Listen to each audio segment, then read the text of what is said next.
আমি কেকেআর হে তেইয়ার। বন্ধুরা, গৌতম গম্ভীর আসার পর থেকে পুরো টিমটা আলাদা চমক নিয়েছে। দুরন্ত ব্যাটসম্যান বলার দেখতে পাচ্ছি আমরা। এনাকে তো আমরা সবাই চিনি। কেকেআরের মূল্যবান প্লেয়ার অ্যান্ডার রাসেল, নামও রাসেল কাজো মাসেলদার রাসেল। এনার ছয় মারা দেখে ধোনি বলতে বাধ্য, কীভাবে এতগুলি ছয় মারে অ্যান্ডার রাসেল।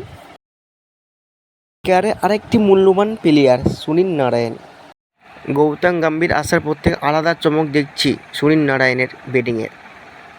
আলাদা চমক দেখে মুগ্ধ হয়ে যাচ্ছি আমরা।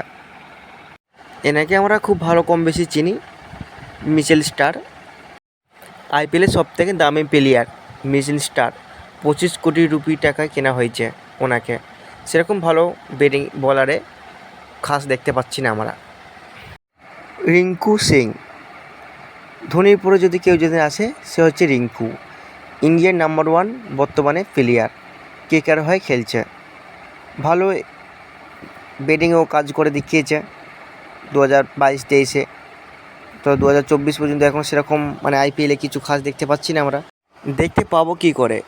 সুনীল নারায়ণ, অ্যান্ডার রাসেল 14-15 ওভারের মধ্যেই গেম জিতে নিচ্ছে। তো এনার ব্যাটিং করার সুযোগ পাওয়া যাচ্ছে না। কেকেআর টিমের প্লেয়ার আপনার কোনটা পছন্দ কমেন্টে জানিয়ে দেবেন। ওনার নিয়ে ভিডিও করার আমরা চেষ্টা করব। চলো আজকের ভিডিওটা এই পর্যন্ত। নেক্সট অন্য কোনো ভিডিও